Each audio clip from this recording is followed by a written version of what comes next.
monotony of a job life, I decided I would try my hand at working from home.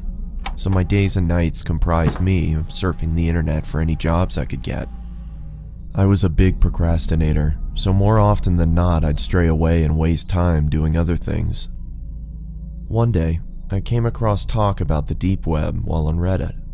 I felt amused by the people talking about it as if it was something so scary, and decided I'd look into it.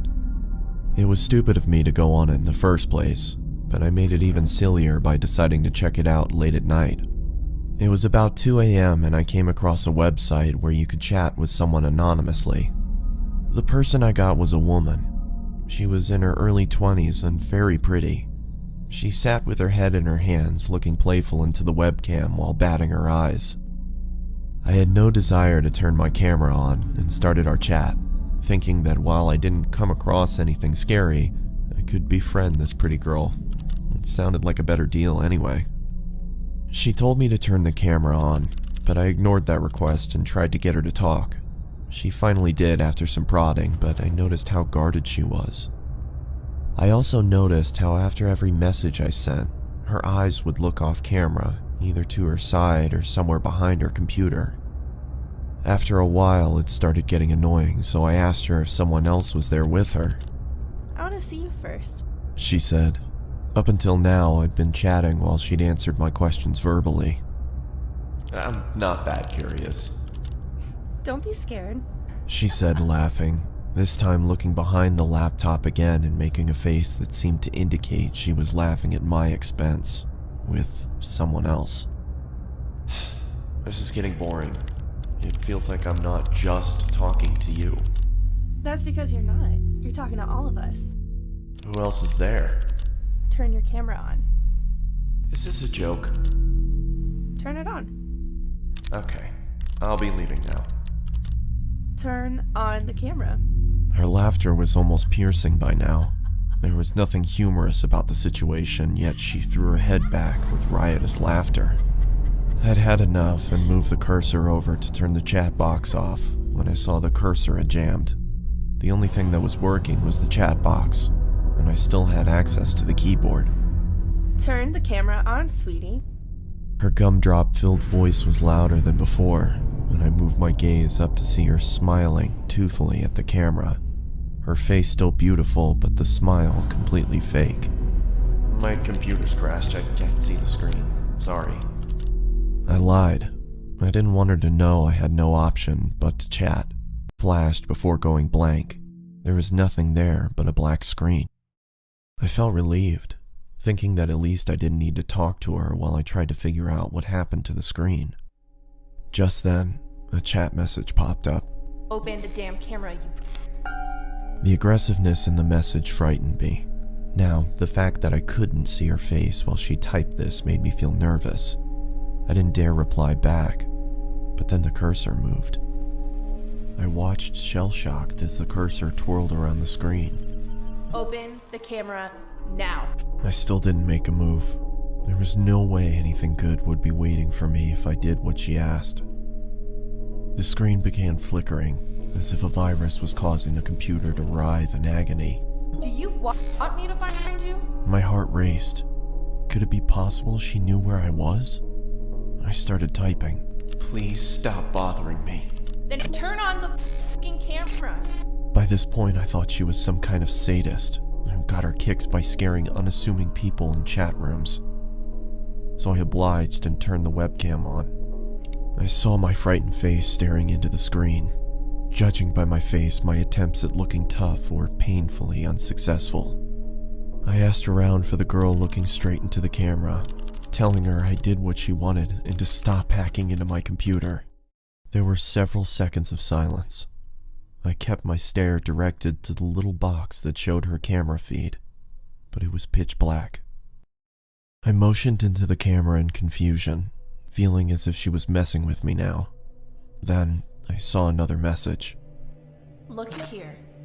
After a few seconds of staring at those words, I looked back at her camera, but my computer instantly malfunctioned, and I received another message. Look here. Don't look up. The chat was filled with nonsensical gibberish. She typed with such ferocious speed, my screen whirled away with her constant messages. I couldn't understand what was going on, but I didn't look up. My patience ran thin, and I wrote back, "What is this supposed to mean?" Her response came. I read only the letters in bold and shuddered. I looked back into her webcam and I fell back into my chair, my eyes widening. She was back there, only her face looked completely demented. She had a savage expression, devoid of emotion, but her eyes were almost popping out of their sockets, and she was huffing as if she had extreme amounts of pent-up rage. The way she looked directly into the camera made me feel she despised me with all of her being. There was no one, and the chat popped up. My heart stopped again. For a split second, there had been the same blackness, only for the lights to come back on. She wasn't alone anymore. There was a man next to her with a black mask on. He made no movements other than look into the camera like the girl. The girl's neck creaked to her side. It looked like it was causing her pain, and then the lights went out again. The chat resumed. Up. This time, I screamed in fright and fell off my chair. There was another man with them now. He was standing next to the girl with the original one on the other side. This man had the same mask on, but his hands were grasping the girl's shoulders. Even with the subpar quality of the webcam, I could see the force with which the man dug his hands into the girl. It looked like he could rip her in two. The girl, however, had a huge grin on her face. Her eyes were mad with glee, or so it looked. Her teeth were perfectly lined up as her mouth spread into that toothy grin, but I could see she was in pain. Even with the smallest sign of her smile fading, the man clenched his hands even tighter than before, which made her smile even wider. All three of them were shaking, as if it was extremely cold where they were. After a couple seconds, I realized they were shuddering, like trying to hold back laughter. "What are you laughing at?" I yelled into the screen. They didn't answer, and continued to tremor with concealed hilarity. "What is so damn funny?" I bellowed. They stopped shaking. Within a couple seconds, the screen went black again. When it turned back on, the man no longer grasped the girl's shoulder, neither was she smiling.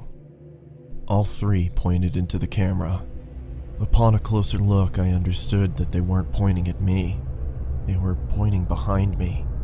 I didn't need to look back, I could see myself in the webcam. There was someone peeking from behind me. It was another man in a mask, and according to what I saw in my webcam, he was with me in my room, right behind me.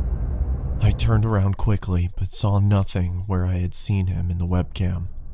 I turned back towards the screen and, to my bewilderment, saw a third man in the girl's chat box. It was the same man I had just seen standing in my room. Now, all three had their hands on the girl and were gripping tight. The girl wasn't laughing anymore. She had a look of utter devastation. A tear was dropping from her eye, trickling down her eye socket. She then mouthed the words, "Help me," and the next second she screamed as if her lungs were being ripped off as the screen went black. I immediately got up and pulled the plug out of my computer and backed out of the room. For a couple seconds, I swear I heard her screams even though the computer was unplugged. The room went quiet, but I was too devastated to stay there and ran out of my house despite it being 3 a.m. I caught a cab and went over to my friends, who had to talk me down for an hour before I could be calmed. I returned back to my house with my friend a day later. Everything was the same, and after thoroughly checking around the house, we concluded that there was no one there, nor was there a sign of anyone ever having broken in. I've never gone back to the deep web.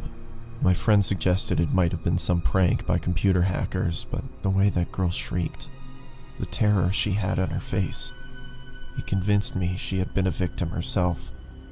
I had wondered if I had stayed on for longer, if I would have become a victim too. Could those men have found me? Was there really someone in the room with me? There was nothing I could do, because there was nothing concrete to report to the police. What I did do was throw the computer out and buy a new one. There was no way I could even open it back up after what happened.